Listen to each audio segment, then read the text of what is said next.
કોંગ્રેસની વિચારધારા સાથે સંકળાયેલા હોય ત્યારે એ પાર્ટીમાં આવે ત્યારે એ પાર્ટીના માણસ હોય. કોઈ બે ફાટાને દિલ્હીમાં બે અધિવેશન ન કહેવાય, એક તો મીટિંગ કહેવાય 150 માણસની. અમે તાલ કટોરા સ્ટેડિયમમાં દેખાડી દીધું, દેશને દેખાડી દીધું, દુનિયાને દેખાડી દીધું.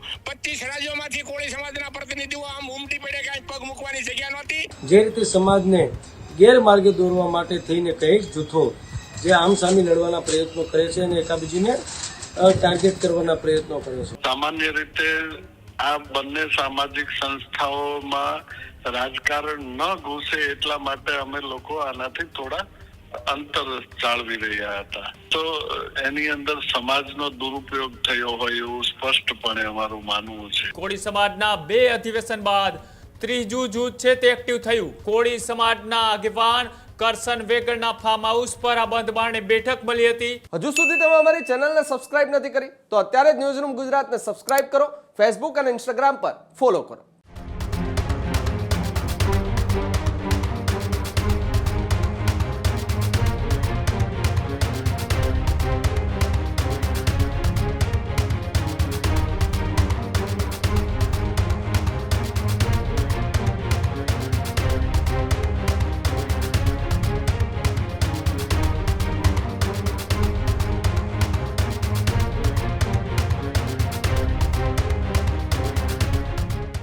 નમસ્કાર, આપ જોઈ રહ્યા છો ન્યૂઝરૂમ ગુજરાતના. આપની સાથે હું છું કૃણાલ. બુલેટિનની શરૂઆત કરીએ મહત્વપૂર્ણ સમાચારથી. તો સમાચાર ભાવનગરથી સામે આવી રહ્યા છે કે ભાવનગરની અંદર કોળી સમાજની બંધ બારણે એક મોટી બેઠક છે તે બોલાવવામાં આવી હતી. કોળી સમાજના 2 અધિવેશન બાદ ત્રીજું જૂથ છે તે એક્ટિવ થયું.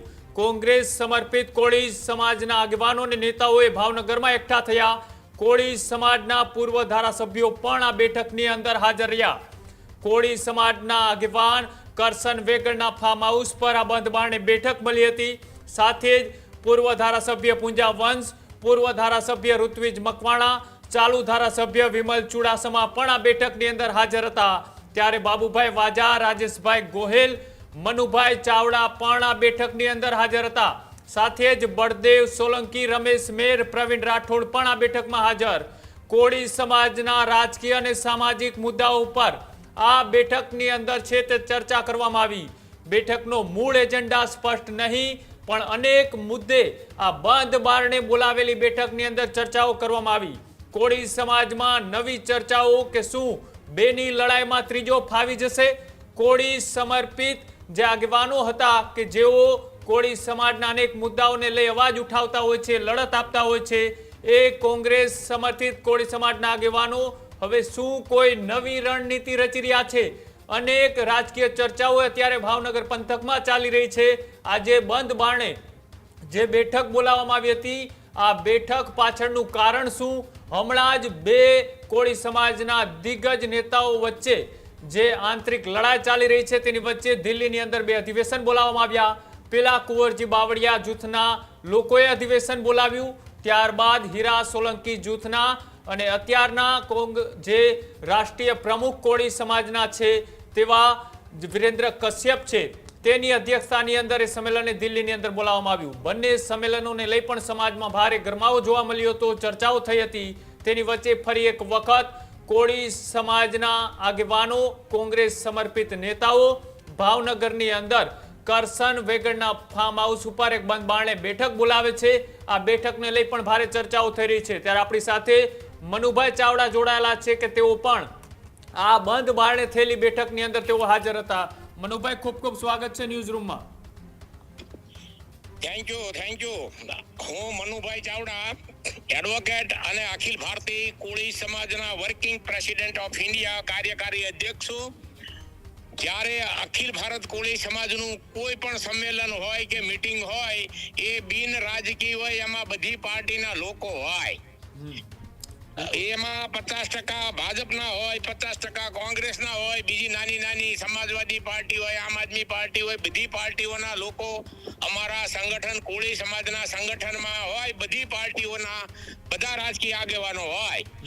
પણ મનુભાઈ, આજે બેઠક બોલાવવામાં આવી ભાવનગરમાં જે મીટિંગ બોલાવી એ ભાવનગરની અત્યારની જે આ રાજ્યની જે સાંપ્રત પરિસ્થિતિ છે, ગુજરાત રાજ્યની જે સાંપ્રત પરિસ્થિતિ છે, એ પરિસ્થિતિને લઈને કોંગ્રેસની વિચારધારા હારે જે લોકો સંકળાયેલા હોય, જે કોંગ્રેસમાં હોય, કોંગ્રેસમાં ધારાસભ્ય હોય, માજી ધારાસભ્ય હોય, સંસદ સભ્ય હોય, જિલ્લા પંચાયત, તાલુકા પંચાયત, નગરપાલિકાના જે સ્થાનિક સ્વરાજ્યની સંસ્થાઓ અને ધારાસભા કે એના બધા જે કોંગ્રેસની વિચારધારા સાથે સંકળાયેલા હોય, ત્યારે એ પાર્ટીમાં આવે ત્યારે એ પાર્ટીના માણસ હોય. અચ્છા, પણ આ મનુભાઈ, આ બેઠક પાર્ટીની હતી કે પછી સમાજના આગેવાનોની હતી? હા, કોંગ્રેસના લીડરોની હતી. સૌરાષ્ટ્ર ઝોન છે, સૌરાષ્ટ્ર ઝોનના જે 12 જિલ્લાઓ છે, 12 જિલ્લાઓમાંથી 8 જિલ્લામાં કોળી પ્રભુત્વ ધરાવે છે. સૌરાષ્ટ્રના 12 જિલ્લાઓ, એમાં 8 જિલ્લામાં કોળી પ્રભુત્વ ધરાવે. એમાં સૌથી વધારેમાં વધારે કોળી સમાજ સુરેન્દ્રનગર, ભાવનગર, જુનાગઢ, રાજકોટ, અમરેલી, ગીર સોમનાથ, આવા જે જિલ્લાઓ છે એમાં 80-85% કોળી સમાજ પ્રભુત્વ ધરાવે. તો જ્યારે હમણાં સ્થાનિક સ્વરાજ્યની જે સંસ્થા ચૂંટણીઓ ગઈ, સ્થાનિક સ્વરાજ્યની, તો એને વસ્તી પ્રમાણે જે એનો હક અને અધિકાર મળવો જોઈએ. ધારાસભા હોય, લોકસભા હોય, નગરપાલિકા હોય, મહાનગરપાલિકા હોય, તો એને વસ્તી પ્રમાણે એનો હક ને અધિકાર ન મળે તો એના માટે એ બેસીને એ સમીક્ષા કરતા હોય છે કે આપણા સમાજને આ પાર્ટીમાં આપણે કોંગ્રેસની મનુભાઈ, આ બધી તો વાત એવી થઈ કે જ્યારે સમાજ એકજૂટ હોય ત્યારે, પણ અત્યારે સમાજમાં જ ક્યાંક ને ક્યાંક બે ફાટા પડી રહ્યા છે. બે અધિવેશન અલગ અલગ બોલાવવામાં આવ્યા. કોઈ બે ફાટાને દિલ્હીમાં બે અધિવેશન ન કહેવાય. એક તો મીટિંગ કહેવાય 150 માણસની, અને તાલકટોરા સ્ટેડિયમ પણ તમે જોયું. તાલકટોરા સ્ટેડિયમમાં કેટલા હજાર લોકો હતા એ પણ તમે જોયું. તાલકટોરા સ્ટેડિયમમાં દિલ્હીના મુખ્યમંત્રી રેખા ગુપ્તા પણ આવ્યા, અને માજી રાષ્ટ્રપતિ રામનાથ કોવિંદજી પણ આવ્યા, અને દેશભરના સાંસદો પણ આવ્યા, ભાજપના પણ આવ્યા, કોંગ્રેસના પણ આવ્યા, આમ આદમી પાર્ટીના પણ આવ્યા, અને મુલાયમસિંહના પણ આવ્યા.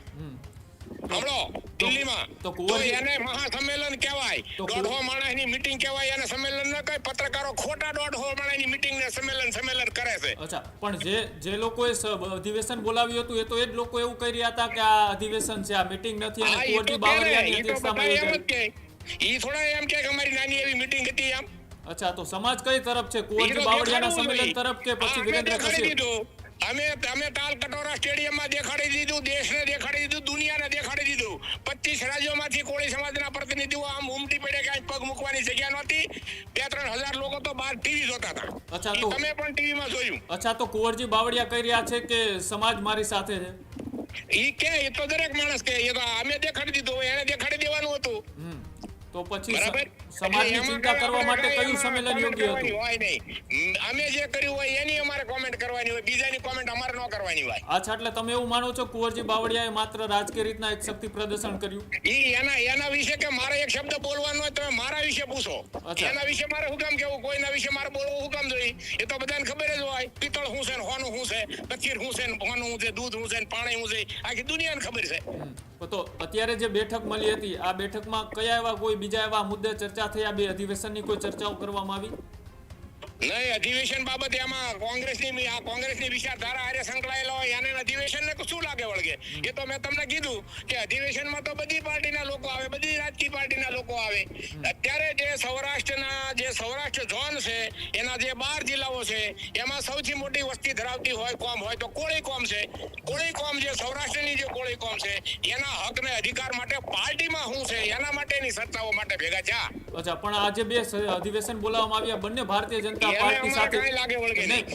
અધિવેશનને કાંઈ લાગે વળગે નહીં. આ તો કોંગ્રેસની વિચારધારા વાળા જ છે. એમને બંને અધિવેશન જે બોલાવવામાં આવ્યા બંને ભારતીય જનતા પાર્ટી સાથે જોડાયેલા નેતાઓના હતા. એટલે શું હવે કોંગ્રેસ ના ભાઈ ના, અમારું જે સંમેલન દિલ્હીમાં થયું એ સંમેલનમાં 50% માણસો તો જ્ઞાનીબેન ઠાકોર હતા. અચ્છા, હતા કે નહીં એ મને કહો પેલા. હતા ઊંઝાભાઈ વંશ હતા, પ્રવીણભાઈ રાઠોડ હતા, હું હતો, ભાઈ અમારે ગારિયાધાર વિધાનસભા કોંગ્રેસમાંથી લડ્યો દિવેશ હતો, બળદેવભાઈ સોલંકી હતા. આ બધી જ કોંગ્રેસની વિચારધારા વાળા બધા સ્ટેજ પર જ બેઠા હતા. રામનાથ કોવિંદજીની બાજુમાં જ હતા બધા. એની બેને પણ ભાષણ કર્યું, અપક્ષના ધારાસભ્ય દમણના એને પણ ભાષણ કર્યું. કોંગ્રેસની વિચારધારા વાળા સંકળાયેલા બધા દેશમાંથી ખૂણે ખૂણેથી બધા સાંસદ સભ્યો પણ આવ્યા. ભાજપના પણ આવ્યા, કોંગ્રેસના પણ આવ્યા, આમ આદમી પાર્ટીના પણ આવ્યા, મુલાયમસિંહની પાર્ટીના પણ આવ્યા. બોલો. બિલકુલ આભાર જોડાવા બદલ, માહિતી આપવા બદલ. તો આ જે બેઠક હતી એ કોંગ્રેસ પ્રેરિત જે નેતાઓ છે તેની હતી, અને સાથે જ આગામી દિવસોની જે રણનીતિ છે તે નક્કી કરવા માટેની આ બેઠક હતી અને આ જે બેઠક હતી એ બેઠક બાદ એ બળદેવ સોલંકી છે કે તેઓએ પ્રતિક્રિયા પણ આપી હતી. આ બેઠક પાછળના એજન્ડા શું હતા, આ બેઠક પાછળનું કારણ શું હતું, બંધ બાણે શું અચાનક બેઠક બોલાવવા પાછળનું કારણ શું અને સાથે જ આ બેઠકની અંદર કેવા પ્રકારના મુદ્દે ચર્ચા થઈ તેમાં તેઓએ શું કહ્યું આવો એ પણ જોઈએ. સૌરાષ્ટ્ર ઝોનના મુખ્ય કોળી સમાજના આગેવાનો આજે ભાવનગર ખાતે કરશનભાઈ વેગડના વેગડ ફાર્મ હાઉસ ખાતે ઉપસ્થિત થયા હતા અને સૌએ ગુજરાતની અંદર ચાલી રહેલી અત્યારે સાંપ્રત કોળી સમાજની જે પરિસ્થિતિ છે એનું અવલોકન કરવા માટે ભેગા થયેલા હતા.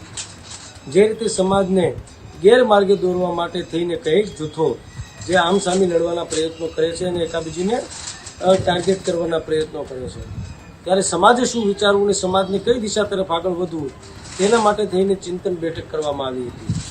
જે રીતે કુંવરજીભાઈ બાવળિયા ચંદ્રવદન પીઠાવાલા સાહેબને આગળ કરી અને સમાજની અંદર વર્ગ અને વિગ્રહ ફેલાય તે માટેના પ્રયત્નો કરી રહ્યા છે, તેના અનુસંધાને આવનારા દિવસોની અંદર કઈ રીતે કોળી સમાજને એક દિશા તરફ લઈ જાય અને કઈ રીતે કોળી સમાજનો તમામ બાબતોની અંદર ઉત્કર્ષ થાય અને પ્રગતિ થાય એના માટેની ચિંતન બેઠક કરવામાં આવી હતી.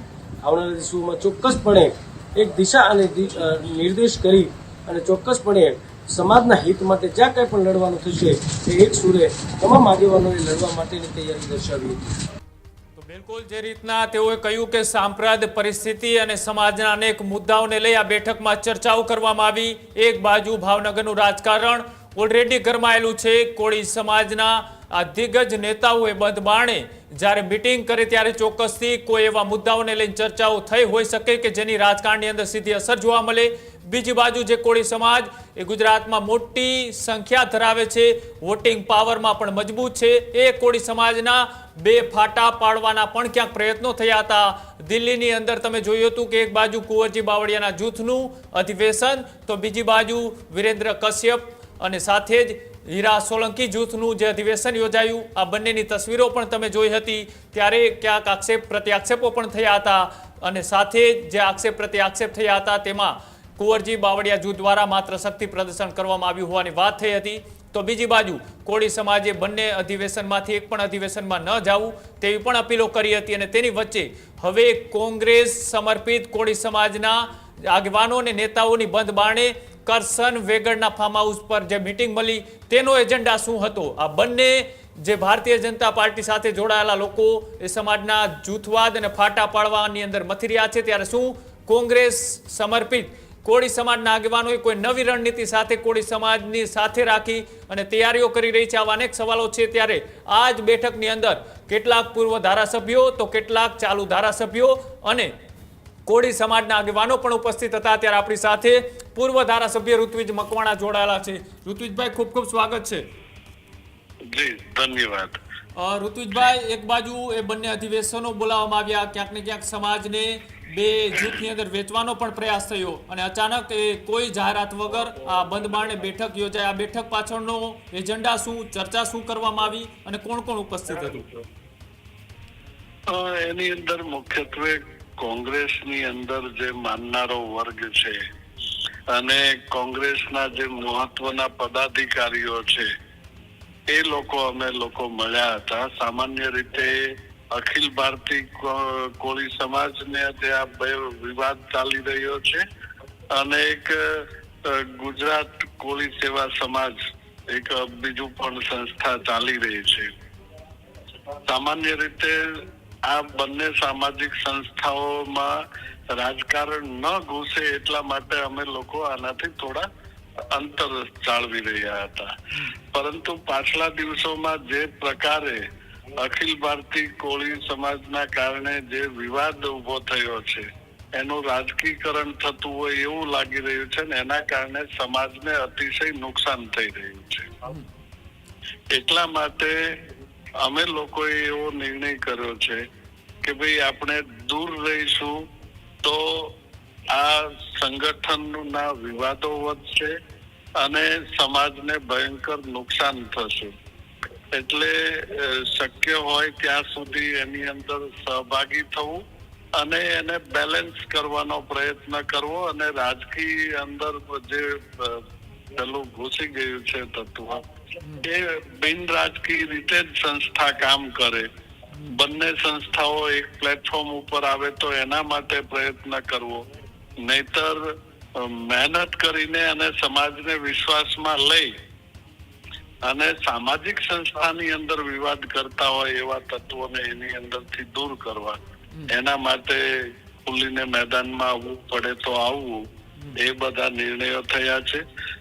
ગુજરાત કોળી સેવા સમાજ છે એનું ગાંધીનગરમાં છાત્રાલય અને પેલું ચાલે છે, એની અંદર પણ કેટલીક તકલીફો છે અને વન સાઇડેડ ચાલતું હોય એવું લાગે છે. તો એની અંદર પણ એક્ટિવ થવું અને સારી રીતે સમાજને લાભ મળે, બિન રાજકીય રીતે લાભ મળે, બેલેન્સ થાય. માત્ર ભાજપ તરફી થાય તો એનાથી સમાજને લાંબા ગાળે નુકસાન છે. એટલા માટે એક્ટિવ થવું એવા ચર્ચાઓ માટે એકઠા થયા હતા. અને સૌરાષ્ટ્રની અંદર કોળી સમાજ છે વિભાજનના કારણે ખૂબ જ મુશ્કેલી અનુભવી રહ્યો છે. એકબીજાની પાસે જનારાને એકબીજા ધ્યાનમાં રાખી રહ્યા હોવાના મેસેજ ને ફરિયાદો મળી રહ્યા છે.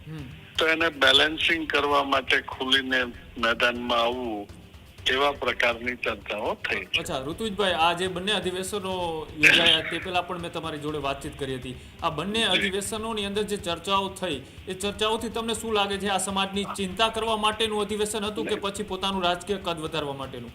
નહીં, જનરલી જે તે સમયે પણ મેં કહ્યું હતું કે અત્યારે જે પ્રવૃત્તિઓ ચાલી રહી છે એની અંદર સમાજ ક્યાંય કેન્દ્ર સ્થાને નથી. એટલે ફરી વખત એની અંદર કેન્દ્ર સ્થાને સમાજ આવે, સમાજ માટેની ચિંતાઓ થાય, સમાજના પ્રશ્નોની ચર્ચાઓ થાય. અધિવેશન જે બંને થયા એ સમાજ કરતા શક્તિ પ્રદર્શન વધારે હતા બંને સાઈડથી. તો એની અંદર સમાજનો દુરુપયોગ થયો હોય એવું સ્પષ્ટપણે અમારું માનવું છે. અને આ પ્રક્રિયાઓ અટકે એટલા માટે જ એક્ટિવ થવાનો નિર્ણય કર્યો છે. ઋતુજભાઈ, હું તમને પર્સનલી પૂછી રહ્યો છું કે તમે ભૂતકાળની અંદર પણ આનો હિસ્સો રહ્યા છો, તમે સરકારની સામે એટલે કે વિપક્ષમાં રહીને ધારાસભ્ય પણ રહી ચૂક્યા છો. સમાજનો કેવો લીડર હોવો જોઈએ? અત્યારે જે બે જૂથ વચ્ચે લડાઈ ચાલી રહી છે તેમાંથી કોઈ હોવો જોઈએ કે બંનેમાંથી એક પણ નહીં, કોઈ ત્રીજો એવો ચહેરો હોવો જોઈએ કે જે સમાજને ખરેખર ક્યાંક આગળ લઈ જવામાં મદદરૂપ થાય? જો ગુજરાતમાં કોળી સમાજનો એટલો મોટો હિસ્સો છે, આખા દેશની અંદર જોવા જઈએ તો કોળી સમાજ એટલા બધા બહોળા પ્રમાણમાં છે કે કોઈ એક લીડર કે એક સંસ્થાથી સમાજનું ક્યારેય ભલું થવાનું નથી. જેટલા પણ લીડર આવે, જે પણ પાર્ટીના લીડર આવે, જે પણ સંસ્થાના લીડર આવે, એ સમાજ પાસેથી કે સમાજના નામેથી કંઈક મેળવવાને બદલે સમાજને શું આપી રહ્યા છે એની ચર્ચા કરતા થાય, એની પ્રવૃત્તિ કરતા થાય, એનું રાજકારણ કરતા થાય, ત્યારે સમાજને ફાયદો થવાનો છે. અચ્છા, એટલે સીધી રીતના એવું કહી શકાય કે જે રાજકીય સાથે જોડાયેલા છે તેવા નહીં પણ કોઈ ખરેખર સમાજની ચિંતા કરનારો છે એ સમાજનો લીડર બનવો જોઈએ? ચોક્કસપણે મને ચૂંટવાથી કે મારા હોદ્દા ઉપર આવવાથી સમાજને જો ફાયદો ન થતો હોય તો મને પણ 2 દિવસમાં ફેંકી દેવો જોઈએ એવું સ્પષ્ટપણે માનું છું. એટલે આ બંનેની લડાઈમાં હવે કોંગ્રેસ ક્યાંક એ સમાજને આ તમામ વસ્તુઓથી વાકેફ કરશે? ચોક્કસપણે અમારો આગ્રહ છે કે સંસ્થાના હોદ્દા ઉપર તો બિન રાજકીય નેતૃત્વ આવે એ વધુ આવકાર્ય છે. જી બિલકુલ, આભાર જોડાવા બદલ ઋત્વિજ મકવાણા. તો તેઓ પણ આ બેઠકનો હિસ્સો હતા અને તેને સ્પષ્ટ કહ્યું કે આ જે પણ રાજકીય નેતાઓ સાથે જોડાયેલા હોય અથવા તો રાજકીય રીતના પોતે ક્યાંક ચૂંટણી લડેલા હોય અથવા તો પદ ઉપર હોય તેવો સમાજનો લીડર ન હોવો જોઈએ. સમાજનો લીડર એ સક્ષમ, મજબૂત અને પાવરફુલ હોવો જોઈએ કે જે ખરેખર એ સમાજની ચિંતા કરતો હોય, સમાજને આગળ લઈ જવા માટેના પ્રયાસ કરતો હોય. પણ આ બંને જે અધિવેશનો થયા, આ બંને અધિવેશનોને લઈ સમાજને અત્યાર સુધી કાંઈ મળ્યું કે નહીં મળ્યું એ સમાજ અત્યારે ખૂબ સારી રીતના જાણી રહ્યો છે. બંનેની લડાઈમાં હવે કોંગ્રેસનું ત્રીજું જૂથ પણ એક્ટિવ થયું છે. આગામી દિવસોની અંદર એ ભાવનગરથી લઈ અને સાથે સુરેન્દ્રનગર સહિતનો જે વિસ્તાર છે જ્યાં કોળી બેલ્ટ આધારિત એ ચૂંટણીની અંદર ખૂબ મહત્વપૂર્ણ ભૂમિકાઓમાં તેઓ રહેતા હોય છે. જોવાનું રહેશે કે આ કોંગ્રેસ જે અત્યારથી બંધ બારણે બેઠકોની તૈયારીઓ કરી રહી છે, એજન્ડા તૈયાર કરી રહી છે, આગામી દિવસોની અંદર જે કોળી સમાજ ભારતીય જનતા પાર્ટી તરફ વળેલો છે મોટા ભાગનો, તેને ફરી એક વખત કોંગ્રેસ તરફ વાળવામાં કોંગ્રેસ કેટલી સક્ષમ રહે છે, કોંગ્રેસ સાથે જોડાયેલા કોંગ્રેસના કોળી સમાજના આગેવાનો અને નેતાઓ એ કેટલા સક્ષમ સાબિત થાય છે 2027 પહેલાની અત્યારની રાજકીય જે ચર્ચાઓ ચાલી રહી છે તેની વચ્ચે હવે સમાજની પણ ચર્ચાઓ છે તે એટલી જ વધતી જોવા મળી રહી છે. આ જે બંધ બારણે મળેલી બેઠકને લઈ તમને શું લાગી રહ્યું છે એ પણ જણાવજો, અને સાથે સાથે અત્યારની આ બેઠક બાદ જે નેતાઓ અને ત્યાં હાજર જે આગેવાનો હતા તેઓએ પોતાનો પક્ષ રાખી રહ્યા છે, પણ ખરેખર આ બેઠકનો એજન્ડા શું હતો તેને લઈ આગામી દિવસોમાં કોઈ સ્પષ્ટીકરણ થાય અથવા તો કોઈ એવું ચોક્કસ કારણ સામે આવે ત્યારે જ ખબર પડે. ખેડૂત ભાઈઓ છે ખેતરમાં ડ્રોન ઉડાવતા હોય છે ત્યારે આપણે એક પ્રશ્ન સતાવતો હોય છે કે જે આપણે અત્યાર સુધી જીપીએસ ટેકનોલોજીવાળા ડ્રોન વાપર્યા છે, જેથી કરીને મોબાઈલ ટાવર છે અથવા તો હાઈ ટેન્શન લાઇન પસાર થતી હોય, કોઈ વૃક્ષો હોય, ત્યારે જે જીપીએસ ટેકનોલોજીવાળા ડ્રોન છે એમાં ટકરાય અને ટ્રેસ થાય છે. પણ એગ્રીવન લાવ્યું છે GNSS ટેકનોલોજી ડ્રોન, જેથી કરીને એ ડ્રોન છે એ કોઈ જગ્યાએ ટકરાય નહીં, પોતાની રીતે જ ડિસિઝન લે છે અને મૂવ થઈ જાય છે, જેથી કરીને GNSS ટેકનોલોજી ડ્રોન છે એ વાપરવાનો આગ્રહ રાખો. હજુ સુધી તમે અમારી ચેનલને સબસ્ક્રાઇબ નથી કરી તો અત્યારે જ ન્યૂઝરૂમ ગુજરાતને સબસ્ક્રાઇબ કરો, ફેસબુક અને ઇન્સ્ટાગ્રામ પર ફોલો કરો.